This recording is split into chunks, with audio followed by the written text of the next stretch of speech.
você que está em casa, você vai ficar, como diz o ditado, embasbacado com a história dessa mulher. Parece uma senhorinha, né, de perfil auxiliadora, de perfil de conselheira, mas dentro daquela carcaça mortal tem uma legião de demônios terrível que realmente usa, né, ela como usava Jezabel e tantas outras mulheres perversas que passaram por essa terra. Ouça isso daqui. Você que não deixou o like, deixa o like e vamos para cima. Nascida em 25 de maio de 1956, em Tinaquilo, estado de Cojedes, Cília Flores não veio de família poderosa. Não tinha sobrenome de peso, não tinha dinheiro, mas tinha algo que aristocratas políticos raramente possuem: fome de ascensão e inteligência letal para executá-la. Formou-se em Direito pela Universidade Santa Maria de Caracas, especializando-se em Direito Trabalhista e Criminal. Os professores a descreviam como meticulosa, colegas a descreviam como implacável, clientes a descreviam como a advogada que você contrata quando não pode perder. 1992. Hugo Chávez, então tenente-coronel carismático, tenta derrubar o governo venezuelano através de golpe militar. Fracassa. É preso. O movimento bolivariano, recém-nascido, entra em pânico. Muitos desertam. Alguns fogem para o exílio. Outros simplesmente desaparecem. Cília Flores faz o oposto. Ela caminha direto para dentro da prisão e assume a defesa jurídica de Chávez. Por que uma advogada competente apostaria sua carreira em um golpista fracassado? Porque ela via o que outros não viam: potencial, futuro, poder em estado bruto, esperando para ser lapidado. Foi nos corredores das prisões de Caracas, nas salas de interrogatório, nos tribunais militares, que ela conheceu Nicolás Maduro, um jovem sindicalista, ex-motorista de ônibus, que havia entrado no círculo de Chávez como parte da segurança informal do movimento. Cília era 8 anos mais velha que Maduro, mais experiente, mais conectada, mais estratégica, e imediatamente percebeu nele uma característica rara: maleabilidade absoluta combinada com lealdade inabalável. Alguém que poderia ser moldado, alguém que nunca trairia. A parceria começou ali, não como romance, como engenharia política.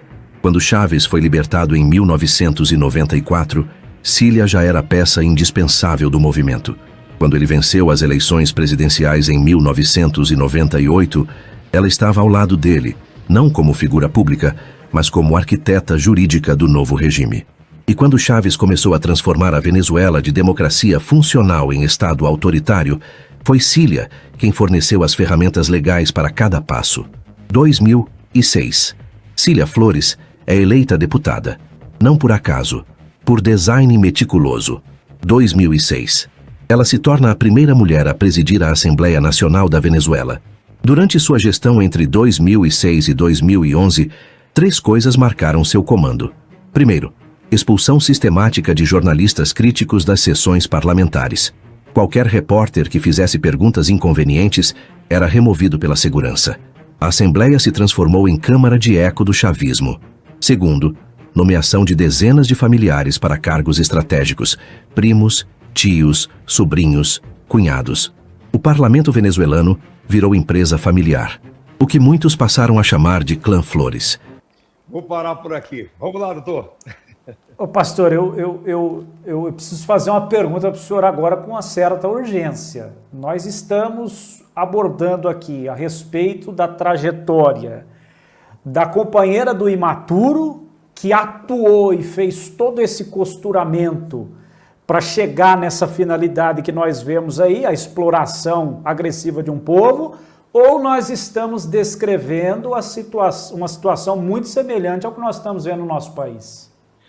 Olha, o senhor matou a charada, né? O mesmo. Meu Deus do céu. O nosso país está sendo redesenhado, né? Redesenhado de uma forma muito clara, e você vê nessa história, só não enxerga quem não quer. Está sendo redesenhado, porque o Hugo Chávez daqui ouve, né, a Cília daqui como o imaturo ouve de lá.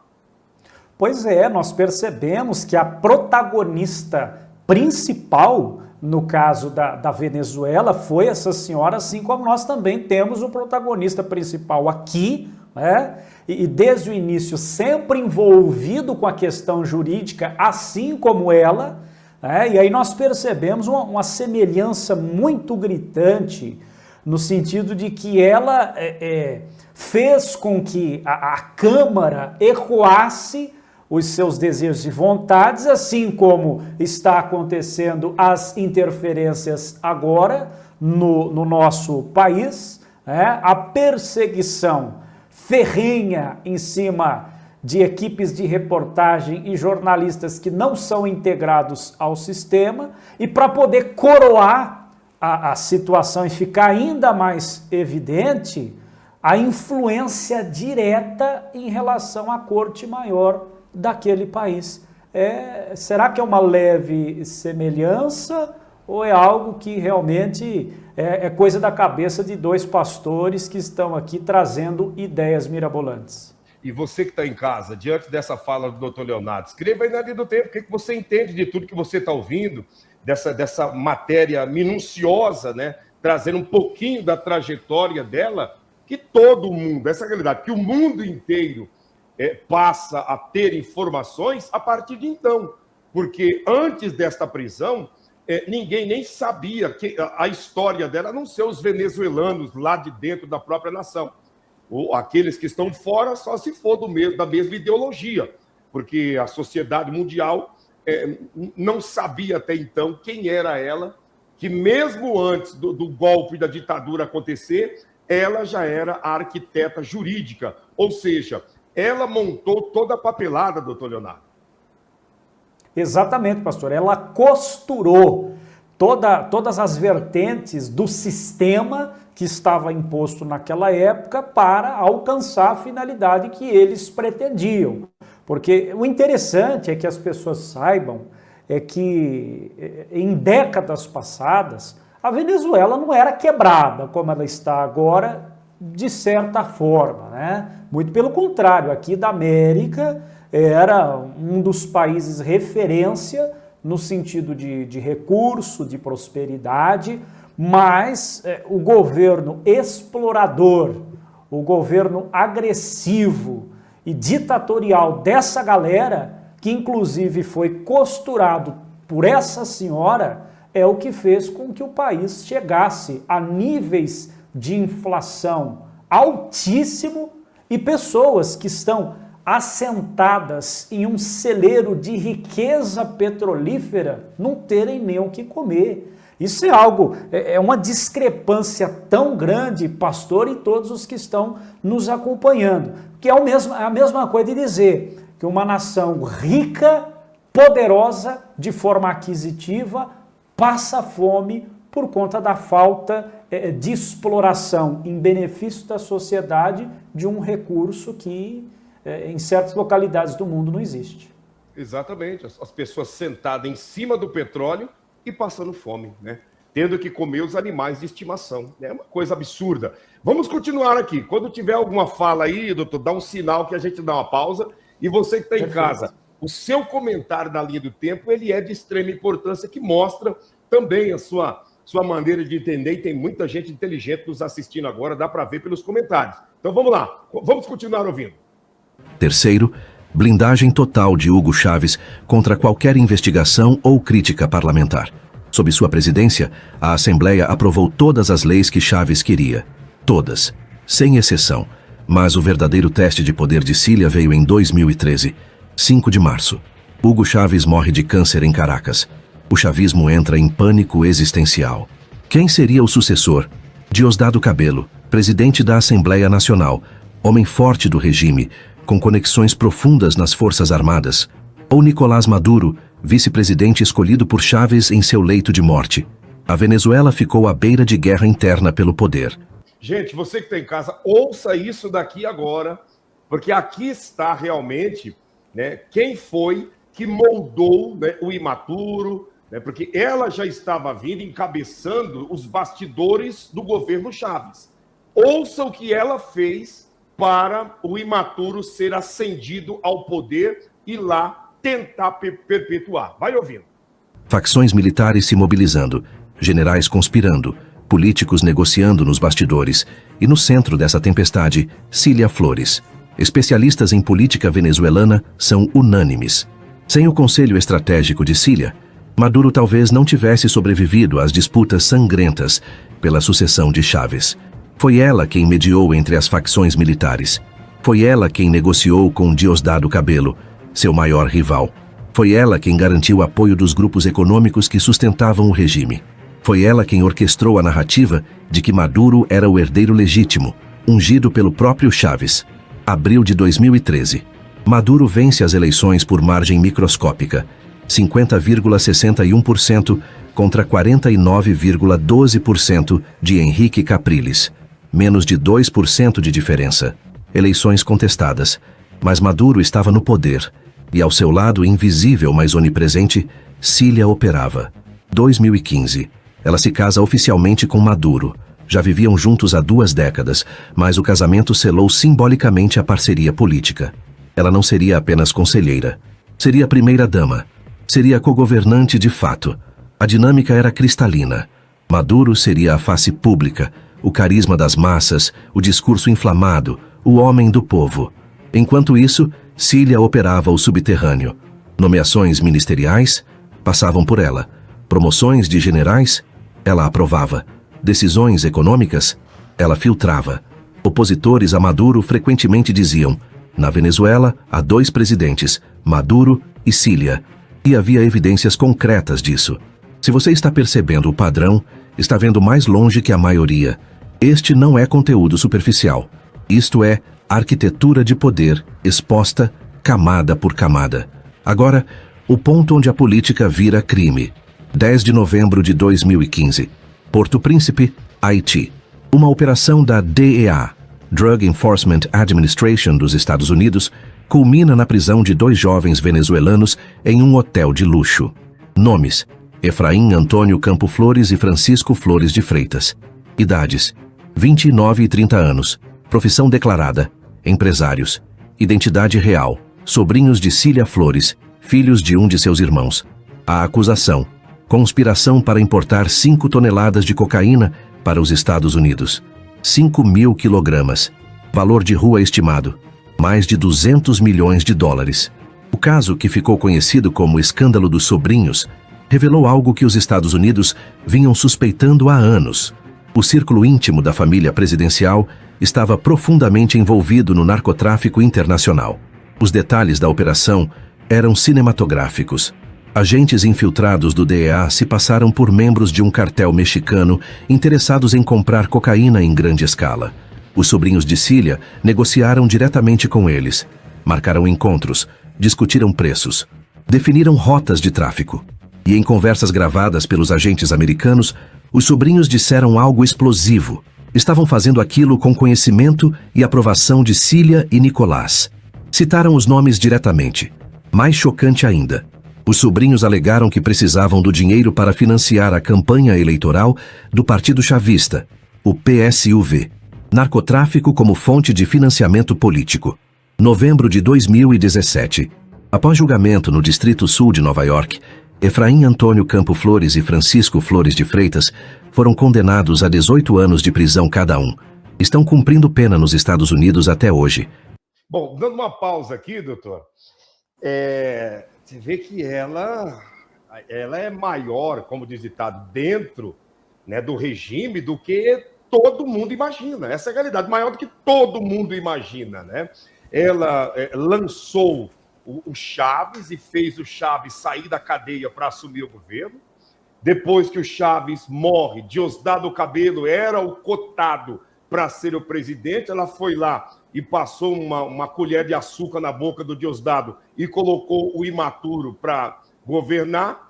No primeiro ano de governo, ela já botou os sobrinhos para trabalhar dentro dos Estados Unidos, levando 5 toneladas, né, de cocaína pura no valor de 200 milhões. E de lá para cá, eles estão presos até hoje, mas o trabalho não parou. E não é de hoje que os Estados Unidos vêm monitorando, porque a gente percebe que isso aconteceu em 2015. Eles foram presos em 2026, ou seja, 11 anos de investigação. o polaco tem muito material na mão a respeito dele e também dessa mulher, hein? Olha, pastora, a verdade é essa que o senhor acabou de dizer. Os materiais que estão disponíveis, eles não são poucos, eles são materiais muito sólidos, muito firmes e consistentes. Essas informações todas que estão sendo lançadas aí diante de toda a nossa audiência, são informações que elas só puderam ser levantadas após a realização de investigações de décadas e décadas, investigações aprofundadas, né? Então, por isso, nós vemos a condição e a probabilidade de que a pena aplicada em solo americano seja de prisão perpétua, considerando que no estado de Nova York já não há mais a realização de execução. Agora, se nós estivéssemos falando de outro estado, como por exemplo o Texas, que é uma das regiões que tem uma das legislações estaduais mais fortes e aonde é aplicada a pena de execução, provavelmente o desfecho seria outro, né? Mas pelo que nós percebemos aqui, essa senhora, ela era maior do que o próprio sistema que nós vimos ser implantado há praticamente 3 décadas, né? Nós vemos que houve a sucessão de Chaves para o imaturo, mas o verdadeiro cérebro que costurou todo o desenvolvimento desse sistema opressivo foi essa senhora que estava por trás de tudo, e tanto é que a América agora, nessa intervenção de captura, focalizou na imagem de ambos. Por quê? Nós sabemos que um dos objetivos a serem alcançados é o desmantelamento do sistema. Então, não resolveria o problema, a captura do imaturo, sem que o verdadeiro cérebro por trás da criação fosse também detido e agora será processado, ambos serão processados.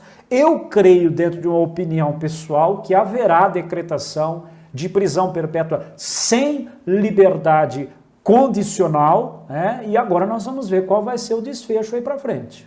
Exatamente. Agora sim, a gente olhando e ouvindo todas essas informações, eu acredito que você que está em casa pensa isso também, a gente chega à conclusão de o porquê que o DA, né, que é o Departamento aí Antidroga dos Estados Unidos, capturou não só o ditador, mas levou a esposa e trata ela no mesmo nível que ele, né? Trata ela no mesmo nível que ele, tem ela como alguém do mesmo peso de criminalidade, de malignidade, diferente, como nós comentamos aqui o caso, por exemplo, de Saddam Hussein. Saddam Hussein, nenhuma das mulheres dele foi detida com ele, né? Você pega aí esse um que o senhor acabou de falar, o Manuel Noriega, né? Nenhuma mulher foi detida com ele, e tantos outros, né? No período que o próprio Hugo Chávez foi detido, né? A sua falecida esposa não foi com ele, né? Agora, esse caso não. Ela está junto em todo o processo. A Argentina pediu também a extradição dela, não somente dele. Eu estou vendo pessoas perguntando sobre questão de filhos. Eles têm, né, vamos dizer aí, aproximadamente quase 30 anos de convívio, né, mas de casamento mesmo, foi de 2015. Então, eles vão fazer aí 11 anos de casado e de convívio mais de 30. Porém, filhos, a Cília tem, né, 3, que Iosval Gavidia Flores, Iosser Gavidia Flores e Walter Gavidia Flores. Esses são os enteados de Maduro. E o Maduro tem um filho, que é um político também, né, que é me fugiu o nome dele aqui agora, eu já vou procurar e já vou colocar para você que está em casa, né, o nome do filho. Está aqui, encontrei. É o Nicolas Ernesto Maduro Guerreiro, que é filho de Maduro com outro relacionamento. Então, ela tem 3 e ele tem 1. Né? Vamos ouvir mais uma parte aqui dessa fala e depois o doutor vai fazer um resumo geral de tudo que nós ouvimos até aqui. Vamos lá. Você que chegou e não deixou o like, por favor, nos ajuda a romper o algoritmo aí. Vamos lá, deixa o seu like. Vamos para cima em nome de Jesus. Ouça isso. A reação de Maduro e Cília foi imediata e previsível. Negação total. Maduro chamou a prisão de sequestro. Disse que era a armação da CIA, que os sobrinhos foram enganados, que eram vítimas de conspiração imperialista. Cília ficou em silêncio público inicialmente. Mas em pronunciamentos posteriores, descreveu os sobrinhos como jovens inocentes, perseguidos por ousarem ter o sobrenome Flores. Chamou os ataques à sua família de covardia imperialista. Disse que era vingança dos Estados Unidos contra o governo bolivariano. Mas os fatos eram devastadores. Havia gravações, havia testemunhas, havia provas materiais. O júri em Nova York não teve dúvidas. Culpados. A partir daquele momento, Cília Flores deixou de ser apenas uma figura política controversa. Ela se tornou, aos olhos de Washington, parte de uma organização criminosa transnacional. 2019. Os Estados Unidos impuseram sanções diretas contra Cília Flores. Congelamento de ativos, proibição de entrada no território americano, acusações formais de corrupção e violação de direitos humanos. A justificativa do Departamento do Tesouro americano. Cília Flores se beneficiou da corrupção relacionada ao regime de Maduro e está cúmplice na erosão das instituições democráticas venezuelanas. Mas ela não recuou. Pelo contrário, Cília abraçou a narrativa de perseguição e transformou-a em arma política. Adotou o título de primeira combatente, não primeira-dama, combatente, como se estivesse em guerra permanente contra os inimigos da Revolução Bolivariana. Em comícios e eventos oficiais, Cília sempre aparecia ao lado de Maduro, não como esposa decorativa, como comandante, frequentemente vestida de vermelho, a cor do chavismo, frequentemente discursando com a mesma retórica inflamada do marido. Sua influência ia muito além do protocolo. Ministros eram nomeados após consulta com ela. Generais eram promovidos com sua aprovação. Decisões econômicas passavam pelo seu crivo. 2019. Quando Juan Guaidó se declarou presidente interino e foi reconhecido por mais de 50 países, quem coordenou a resposta do regime? Cília Flores. Foi ela quem articulou com as Forças Armadas para garantir que não houvesse deserções em massa. Foi ela quem negociou com Rússia e China para manter apoio internacional. Foi ela quem mobilizou as bases chavistas nas ruas. É uma coisa assim, chega a ser assustador, gente, porque você percebe que no movimento não aparece o imaturo em nada. Ele é só como ditado, um manequim de funerária, né? Ele é apenas um manequim de funerária e nada mais. É ela que negociou com o chefe do Dragão, ela negociou com o chefe lá, com o Pudim, ela que encabeçou e chamou e aprovou os generais que eram para estar à frente e aqueles que seriam depostos. Ela encabeçou tudo. O imaturo, com seu 1,90 m de altura, não passa de um manequim de funerária e nada mais. Olha isso daqui, gente. Escuta, ela passou a exigir que todos viessem a chamar ela, não de primeira-dama. Não, primeira-dama é uma coisa muito delicada. Eu quero que me chame de primeira combatente, porque eu sou a linha de frente no combate a tudo aquilo que vai contra o sistema do chavismo e automaticamente do comunismo. É assustador uma situação dessa, doutor. É algo que foge da lógica humana. Como eu posso ver muitos comentários aqui no chat ao vivo. Se tem algo que todo mundo aqui está concordando em gênero, número e grau, é que essas pessoas, elas são influenciadas por demônios. Não tem como fugir dessa realidade, ainda que tenham aqueles que acabam querendo dizer que há uma espiritualização exacerbada, mas não tem como dizer que não há, porque o planejamento, pastor, que foi realizado desde o início, ele é muito maquiavélico, ele tem requintes de crueldade muito acirrados, e essas ideias, elas só podem ter nascido da cabeça de pessoas perturbadas e dirigidas por demônios, como o legado que essa senhora está deixando de exemplo para outros que nós sabemos que foram provavelmente formados por ela. Nós sabemos que esses ditadores, eles não acabam por si só, mas eles tratam de fazer os seus discípulos, eles têm os seus discipulados, e o interessante é que a América sabe disso. Tanto a América sabe que o polaco deixou de forma clara que, pelo menos provisoriamente, eles vão gerenciar a questão do petróleo, dos acontecimentos em relação à Venezuela, e o objetivo principal é esse, pastor, porque com a deposição de um ditador, nós sabemos que tentam se levantar uma série de mini ditadorzinhos que vêm para tentar assumir o poder. Exatamente. O que o senhor está comentando aí, a gente vê em mente, né, aquele ponto de interrogação. Será que o Hugo Chávez, né, local, realmente é ninja nas ideias, ou será que tem uma mulher que é mais rápida do que ele? Porque, olha, eu estou embasbacado de ver a história dessa mulher, uma história que na política das últimas décadas, você não vai encontrar uma mulher tão astuta, tão sagaz como essa. Vamos continuar a ouvir e ouça quem realmente, como ela estava atuando até o início desse mês. Covardia imperialista. Disse que era vingança dos Estados Unidos contra o governo bolivariano. Mas os fatos eram devastadores. Havia gravações, havia testemunhas, havia provas materiais. O júri em Nova York não teve dúvidas. Culpados. A partir daquele momento, Cília Flores deixou de ser apenas uma figura política controversa. Ela se tornou, aos olhos de Washington, parte de uma organização criminosa transnacional. 2019. Os Estados Unidos impuseram sanções diretas contra Cília Flores. Congelamento de ativos, proibição de entrada no território americano, acusações formais de corrupção e violação de direitos humanos. A justificativa do Departamento do Tesouro americano: Cília Flores se beneficiou da corrupção relacionada ao regime de Maduro e está cúmplice na erosão das instituições democráticas venezuelanas. Mas ela não recuou. Pelo contrário, Cília abraçou a narrativa de perseguição e transformou-a em arma política.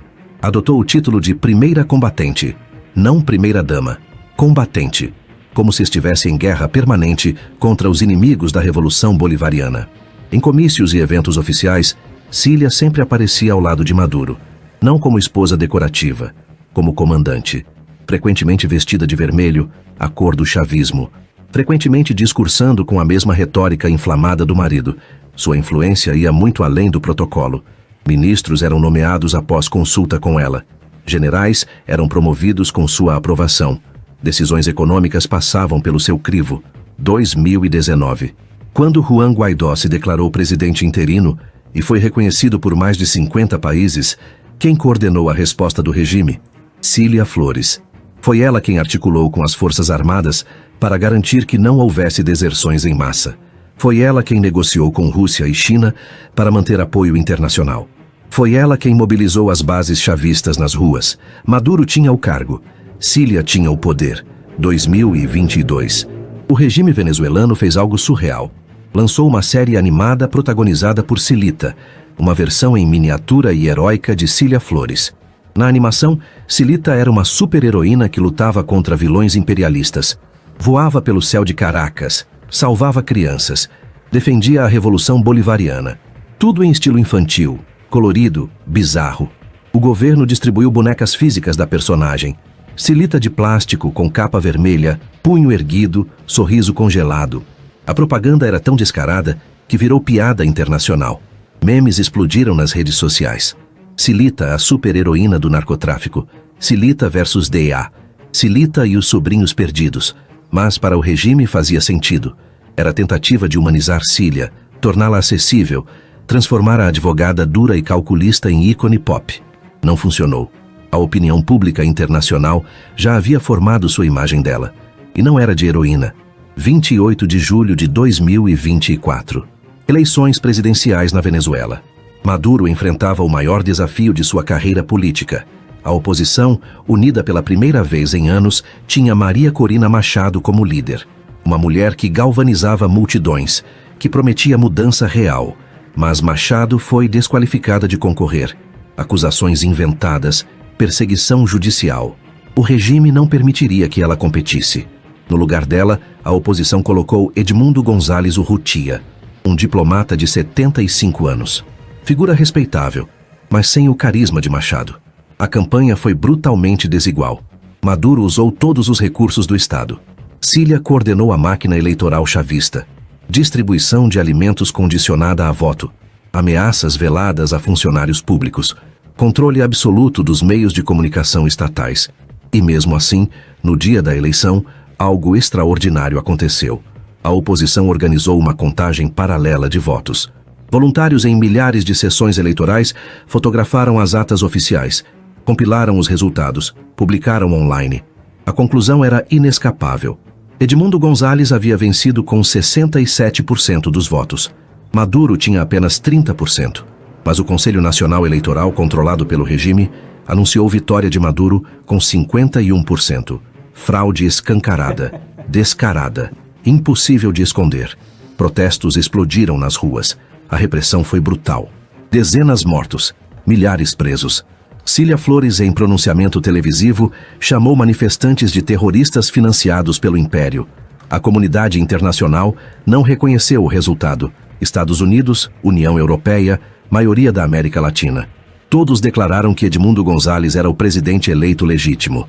Mas Maduro e Cília se agarraram ao poder, literalmente, com apoio das Forças Armadas corrompidas, cooptadas, compradas.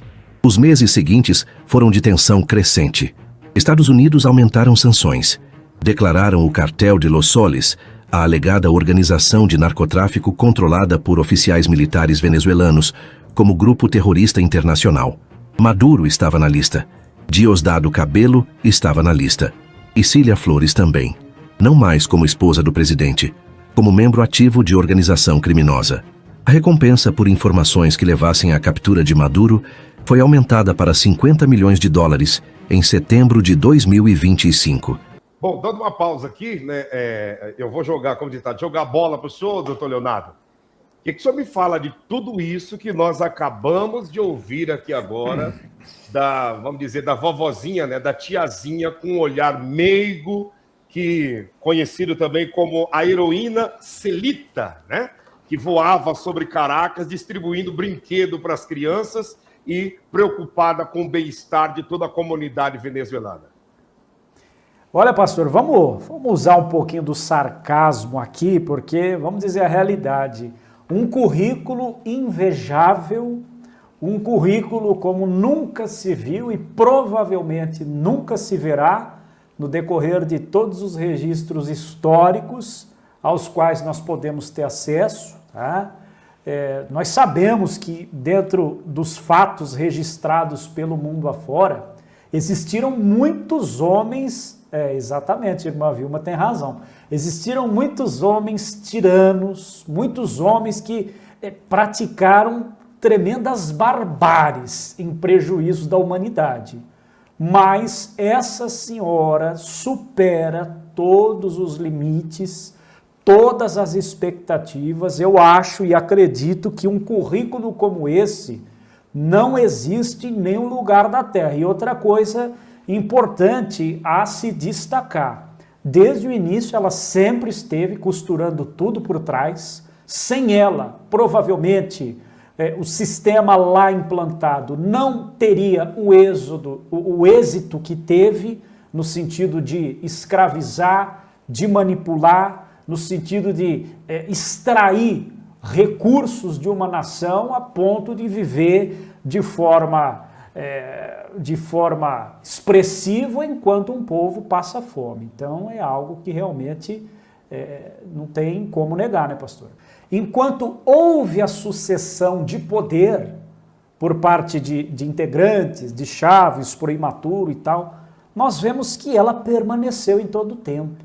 Ela não balançou em hipótese nenhuma. Ainda conforme o vídeo aqui que foi passado, ainda que houveram algumas manifestações, balançaram-se as estruturas do regime e tal, ela não se manteve abalada em momento nenhum. Então, nós vemos que ela se comportou acima do próprio regime. Acima do próprio regime, porque é aquela questão, o regime, ele poderia até ser balançado de certa forma, mas a figura representativa que ela detém nós vemos que em momento nenhum ele foi balançado e a América, sabendo disso, dentro dessa intervenção que fizeram, eles não poderiam deixar e desprezar jogando ela para trás, porque seria a mesma coisa do que anuir com o crescimento ainda mais do próprio regime. O que o senhor está falando, e você que está em casa, bate exatamente com uma das falas do presidente, do polaco lá, né? Ele disse o quê? Que o imaturo, juntamente com a esposa, são pessoas que têm muita maldade. Ele resumiu assim, é um casal que tem muita maldade.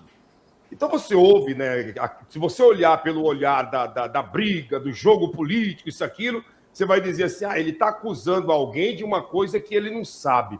Mas aí você pega as provas que o DA tem, que esse pessoal tem já de décadas anteriores, comprova que eles têm muita maldade. E digo, o senhor falou comigo ainda fora do ar. O senhor falou fora do ar, ainda, antes de nós entrarmos, o senhor disse, olha, para o governo americano levar eles para lá e colocar diante de um julgamento, eles não iriam fazer todo esse processo para capturar diante de uma coisa que eles não viessem ter provas, né? E as provas estão aí. Isso que nós estamos ouvindo, uma matéria que foi feita em questão de 20 minutinhos. O senhor imagina a lista de provas em imagens, em áudios, em fotos, em documentos que o governo americano não tem. Perfeitamente, pastor, perfeitamente. O arcabouço probatório, sem dúvida alguma, está fortíssimo. E agora é interessante destacar, para que as pessoas prestem atenção daqui para frente, porque nós teremos um novo nível de desdobramento na coisa. Porque, vamos lá, esse tipo de personalidade criminosa, esse tipo de gente, enquanto eles estão livres, tocando o terror e fazendo acontecer, eles agem de uma maneira. Depois que eles são pegos, a coisa muda e eles fazem como a aranha faz. Quando ela está presa, ela começa a se devorar a si mesma. É muito provável que daqui para frente ela vai começar a entregar como a forma de tentar se beneficiar e de salvar a si própria. Ela vai começar a entregar segredos desse sistema que vai respingar em muitos países. Mas não há dúvida disso. Daqui a pouco nós vamos ver as manchetes dos jornais, desses jornais grandes, Wall Street Journal e outros mais. Eles vão começar a noticiar revelações bombásticas que ela fez em relação ao nosso país, em relação à Bolívia, em relação a Cuba, em relação a questões da própria Venezuela, e que dirá se não revelar coisas também em relação à administração americana de governos passados. O senhor falou algo interessante. Por quê? Porque a gente percebe, por exemplo, que uma das linhas de busca pela verdade explicitada e escancarada da parte do governo americano é saber o que aconteceu em 2020, no período que o povo foi lá levar o bilhete na caixinha lá nos Estados Unidos.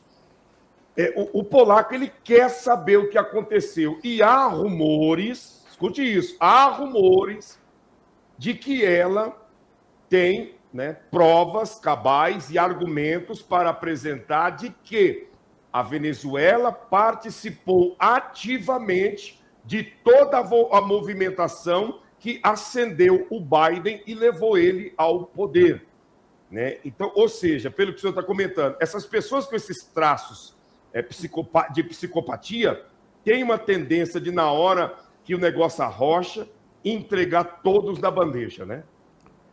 Exatamente, exatamente.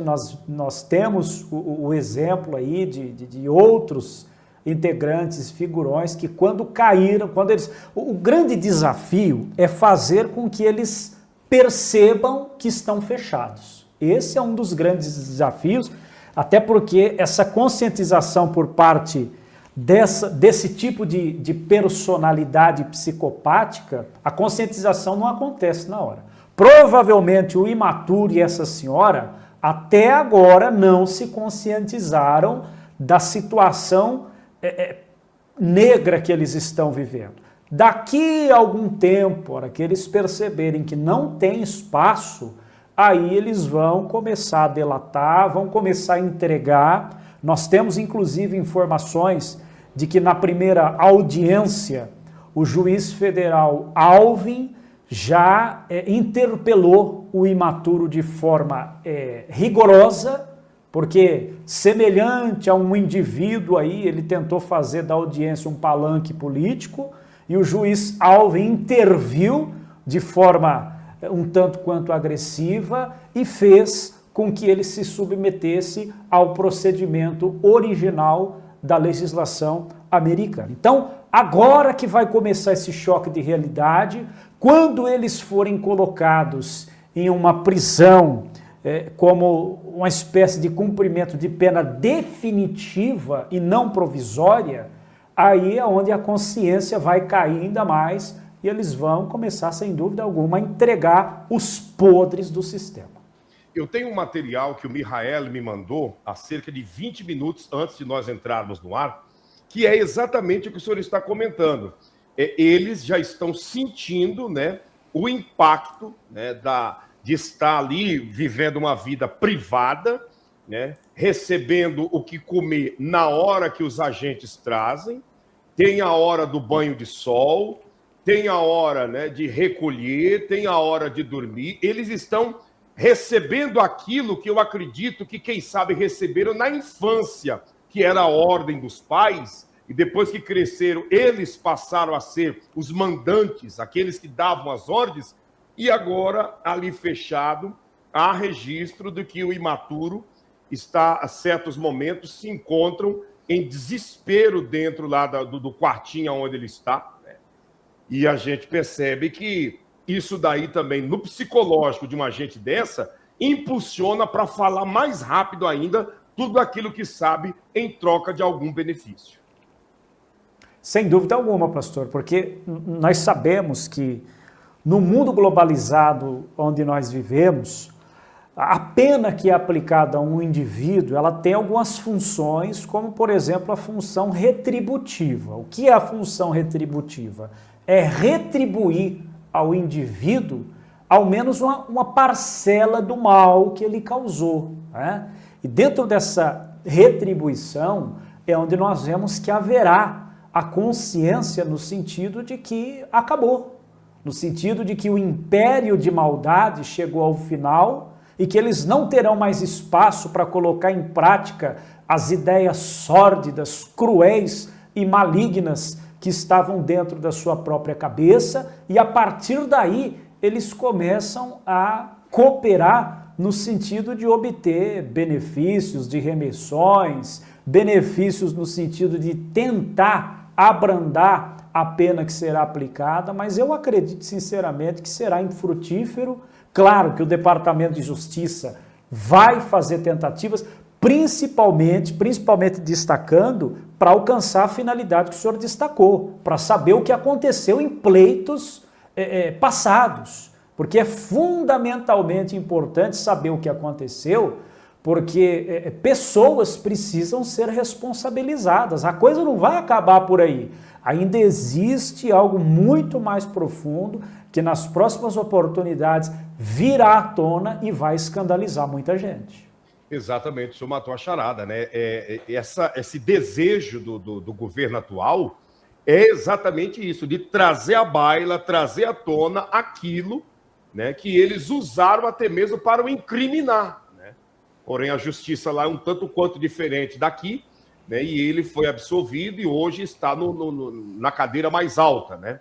Porém, ele quer saber o que aconteceu. E agora, né, você pode ter certeza, você que está em casa, que a Cília Flores, né, conhecido como a heroína Celita, né, ela tem informações importantes a passar, e como o doutor Leonardo acabou de dizer, ela não vai segurar, porque pessoas que têm essa mente psicopata não aceita ir sozinho para o ralo, como diz o ditado, né? Ela vai querer levar todo mundo e mais um pouco para dividir um pouco da tortura e do sofrimento, doutor.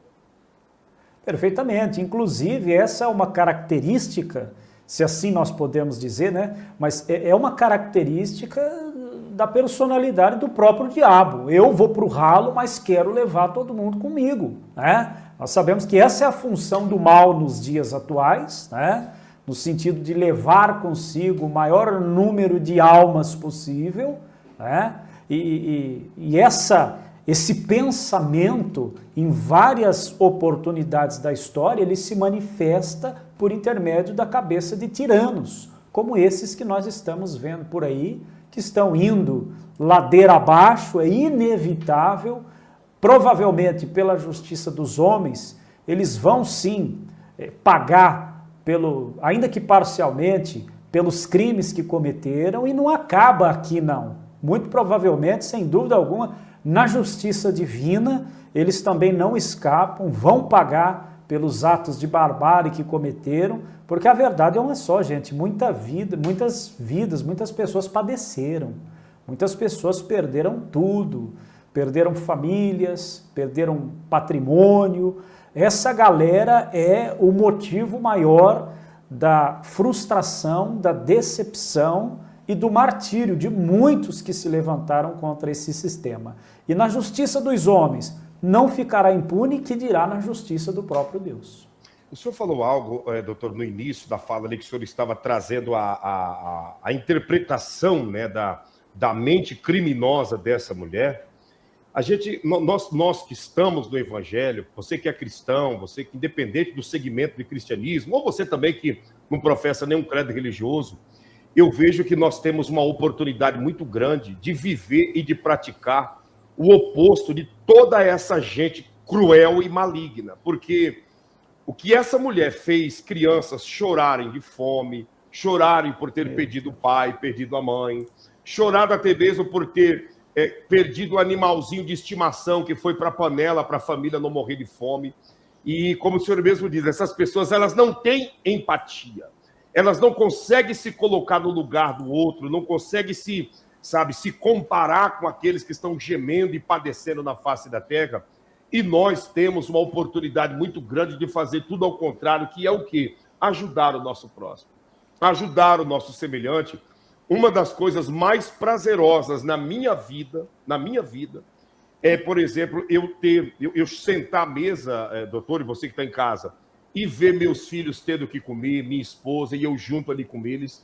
E junto com esse sentimento, quando eu vejo as nossas crianças em Moçambique comendo, bebendo uma água limpa, se vestindo, tendo um calçado, tendo um remédio para ser automaticamente atendido, isso traz um sentimento de utilidade que o dinheiro jamais poderá comprar.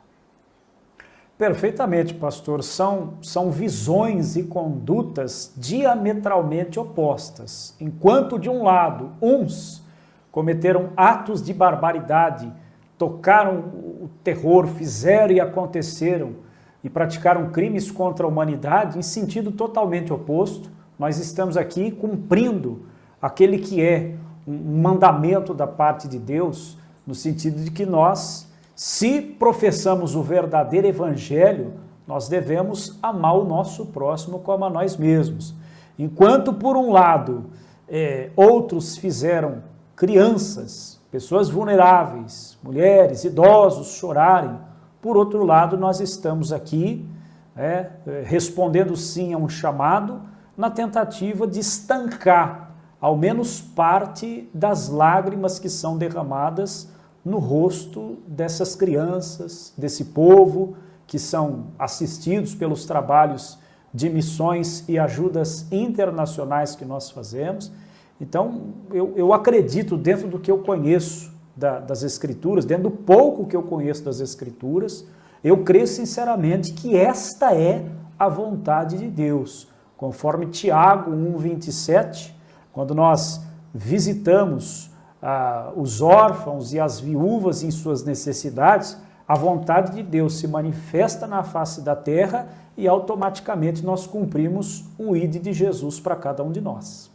Isso é muito gratificante, é muito glorioso. Não tem como, doutor, nós falarmos ou explicarmos para aqueles que estão nos ouvindo o sentimento, né, de você somar na vida do próximo. Né? Aqueles que têm ajudado sabem como é profundo e glorioso tudo isso, né? A gente poder, tudo isso que está aparecendo em forma de imagens, né, de documentos, você saber que você está fazendo parte disso, você saber que na eternidade há um Deus que olhará no profundo dos nossos olhos e falará, né? Quando deste a um dos meus pequeninos, a mim me deste.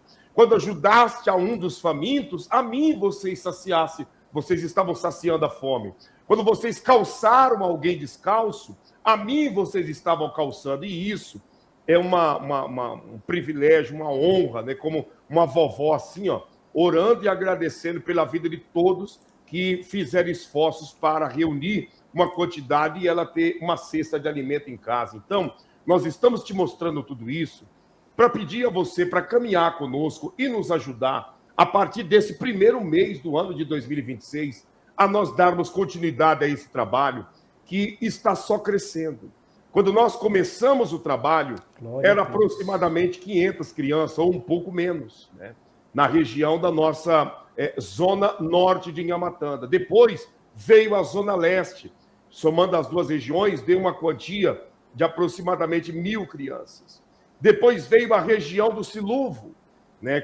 Somando as 3 regiões, deu aproximadamente 1.500 crianças. E agora nós assumimos, né, na última semana de 2025, a região de Gondola, na província de Manica, somando 4 regiões, aproximando da quantidade de 2.000 crianças. E eu peço a você, aqui abaixo está o CNPJ do Ministério, o número do WhatsApp, para você enviar a sua ajuda através do Pix. Temos os números das contas do Ministério, da Caixa Econômica Federal, Itaú, Bradesco, Santander, Banco Votorantim, Banco do Brasil. É só entrar em contato, minha esposa vai te passar todos os dados e com certeza Deus estará honrando a vida de todos vocês que plantaram na vida dessas crianças, porque Jesus disse, pastor Leonardo, que aquele que dá ao pobre empresta a Deus, e Deus o recompensará com juros largamente vantajosos. Exatamente, pastor, e inclusive, ainda dentro desse assunto, nós sabemos que não existe evangelho sem ações práticas, não existe o exercício da fé sem nós manifestarmos de forma efetiva a vontade de Deus no sentido de saciar a fome daquele que está aflito, do necessitado, saciarmos a sede daquele que não tem condições. E essa é uma das vertentes mais acentuadas, mais fortes que nós temos no ministério, porque algo nós precisamos admitir, que é a realidade. Nos dias de hoje, o que mais nós vemos é o evangelho da teoria, é o evangelho que morre nas palavras. Agora, o evangelho da ação, ele está extremamente escasso. Ele está quase que a nível zero em todos os lugares aonde nós vamos e que nós podemos olhar, mas ao contrário disso é o que nós estamos fazendo. E a verdade é que aqueles que estão conosco, participam desses trabalhos de forma ativa, de forma efetiva, eles podem ter a certeza de que estão cumprindo verdadeiramente a vontade de Deus na face da terra. Nós vemos, inclusive, pelo exemplo do próprio Jesus. Aonde Jesus estava, ali havia a realização de milagres, havia a pregação do reino de Deus e a realização de obras práticas a nível social. Nós vemos em oportunidades diversas Jesus alimentando as multidões, Jesus prestando a assistência básica e necessária para aqueles que estavam consigo, e a mesma coisa nós devemos fazer. Essas são as marcas do verdadeiro evangelho que, infelizmente, está cada vez mais escasso nos dias de hoje, pastor. Exatamente. Então, você que está aqui conosco, que Deus possa encontrar em todos nós espaço para trabalhar e gerar em nós o mesmo sentimento que havia e que há em Cristo Jesus, que é de se preocupar com o próximo, de tomar a dor do seu semelhante. Nós não somos capazes de resolver o problema do mundo, mas nós somos capazes de resolver o problema de uma quantidade grande de pessoas. Nós não temos condições de matar a fome de todo o continente africano, de todo o país de Moçambique. Mas nós temos condições de ajudar algumas crianças, de ajudar algumas comunidades.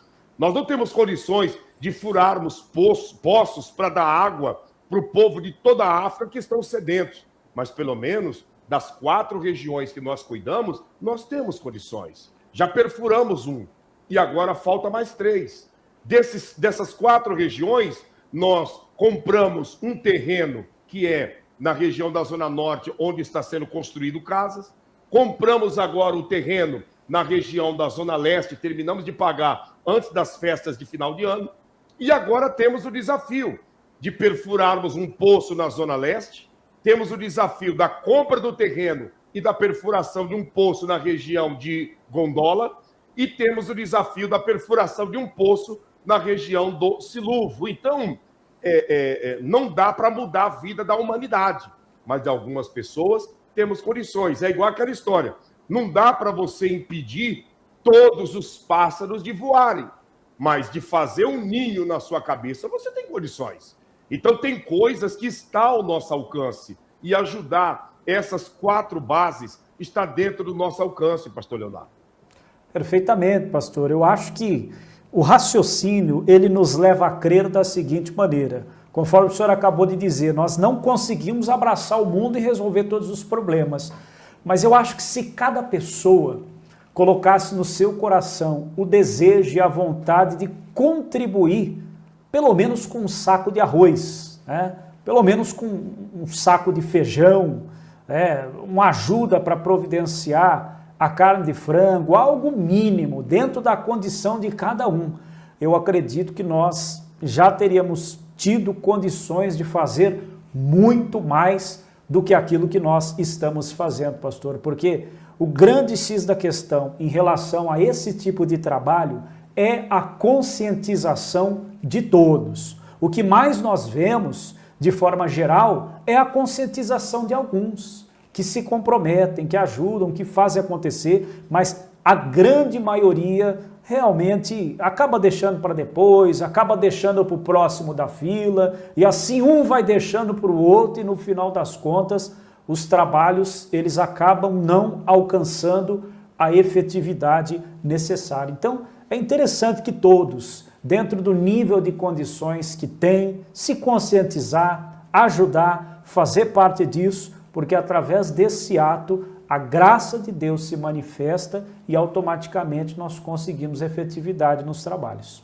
Nós contamos com a ajuda de todos, como o doutor Leonardo, o pastor Leonardo está falando. Nós temos aqui o desafio, para no mais tardar dia 15, passarmos o restante do valor da compra da caminhoneta, que é uma viatura missionária. Nós precisamos dessa viatura, porque não tem como levar fardos de roupas para as crianças, fardos de calçados, levarmos a própria alimentação de cestas básicas. Não tem como nós fazermos esse trabalho a pé. O pastor, infelizmente, sofreu um acidente na BR, de todos os males o menor, porque pelo menos ninguém ficou ferido, mas o carro deu perca total e o trabalho teve uma paralisação, porque as regiões são distantes e longes, E nós temos aí até o dia 15, a quantia de R$17 mil que está faltando.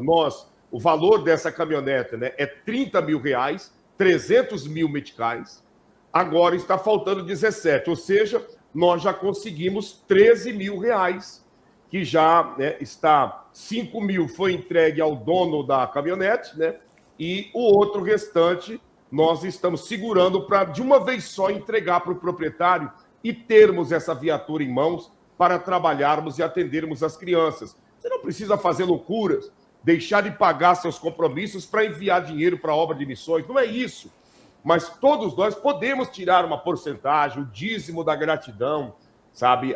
Uma oferta de voluntária, nós podemos fazer. E eu sei que Deus há de recompensar todos vocês, inclusive você que vai nos ajudar, tira um print da tela, Você que vai ajudar, escreva na linha do tempo, pastor, eu vou ajudar esse mês. O mês está começando, O ano está começando. Nos ajude, Deus vai recompensar todos. Pastor Leonardo, o senhor poderia dar a bênção para todos aqueles que estão conosco nessa oportunidade?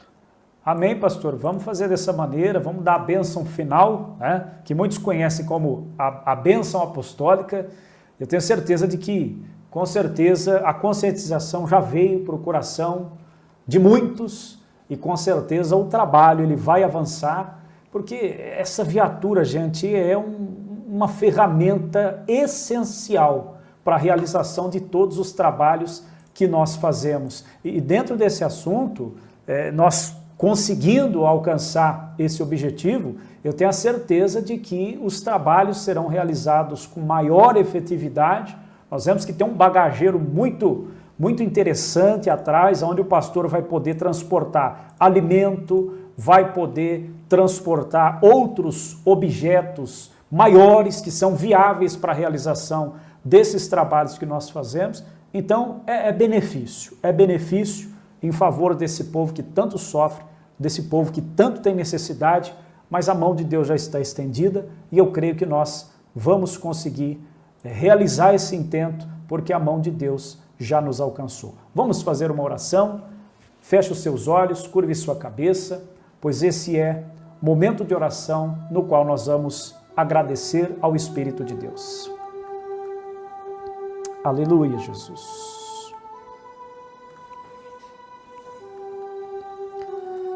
Espírito Santo de Deus, Pai querido, Senhor amado, nós te damos graças por mais essa oportunidade que o Senhor nos deu aqui nesta programação, diante da Tua presença. Pai, obrigado pela vida desse Teu filho, dessa Tua filha.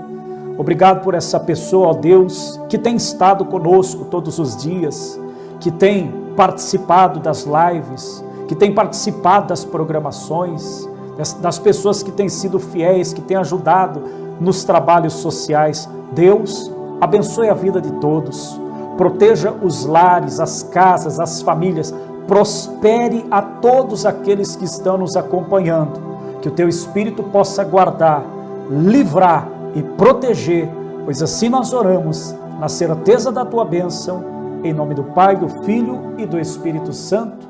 E você que crê, acredita e recebe, eu gostaria que você dissesse amém e graças a Deus. Aleluia, Jesus. Aleluia, graças a Deus. Baruch Hashem por essa oportunidade. Obrigado, pastor Leonardo. Obrigado pela parceria de fé, pela lealdade, por a cada dia o Eterno está te fortalecendo juntamente com a esposa e toda a família. Queremos agradecer aqui também o pastor Antônio César, juntamente com a missionária Maria Lima, um casal ímpar, né? Verdadeiros amigos, né, da nossa família. Que Deus abençoe a família das moderadoras e vocês também que são o divisor de águas para essa live sair perfeita, como tem saído no decorrer dos dias. Agradecer, né, os membros do canal, os inscritos, os dizimistas, a todos. Nos falta palavras para agradecer. Simplesmente um muito obrigado, gratidão, glória a Deus pela vida de todos, pastor Leonardo. Perfeito, pastor. Os nossos mais sinceros agradecimentos a todos os que estão conosco diariamente nas programações, a equipe de moderação, sempre trabalhando de forma ativa, fazendo acontecer. Às vezes eu paro para pensar, pastor, e eu chego à seguinte conclusão: o que seria de nós sem a graça que vem do céu e o trabalho, a ajuda de todas essas pessoas que estão conosco diariamente? Realmente nós não teríamos condições de realizar, de fazer, porque sabemos que ninguém, absolutamente ninguém, faz nada sozinho na face dessa terra. Então, que Deus abençoe a todos. Foi um prazer indescritível nós estarmos aqui, juntamente com toda a equipe MME, pastor Claudinei, sem palavras para agradecer pela amizade, pelo companheirismo, por todas as programações de bênção que nós fazemos em benefício das pessoas. Sem dúvida alguma, teremos outras oportunidades. É interessante que as pessoas fiquem ligadas. Se não for inscrito no canal, se inscreva, deixa o like, compartilha esta programação e outras também de dentro do canal, porque nós vamos estar juntos, como o irmão Leandro disse aqui agora há pouco. Vamos estar juntos até o dia da volta de Cristo à face da terra. Verdade, vamos nessa caminhada. Leandro é um companheiro das antigas também, homem de Deus, juntamente com a Gilda, o Nicolas, toda a família, né? Gente, Deus abençoe vocês. Não deixem de se inscrever em nossos canais parceiros, tá? Estão todos aqui abaixo na descrição. Se inscreva em todos os nossos canais, absolutamente em todos, tá? E com certeza Deus vai recompensar cada um de vocês. Se inscreva aqui no nosso canal, A plataforma está desinscrevendo os membros, os inscritos. Então, quando terminar, dá uma conferida. Se você não é inscrito, se inscreva. Vamos caminhar juntos. Amanhã eu volto com vocês no período da manhã e depois também no período da tarde. Lembrando que o jejum continua até na sexta-feira, às 18 horas, tá bom? Deus abençoe a todos. Beijo na sua alma e vamos para cima em nome do Senhor Jesus.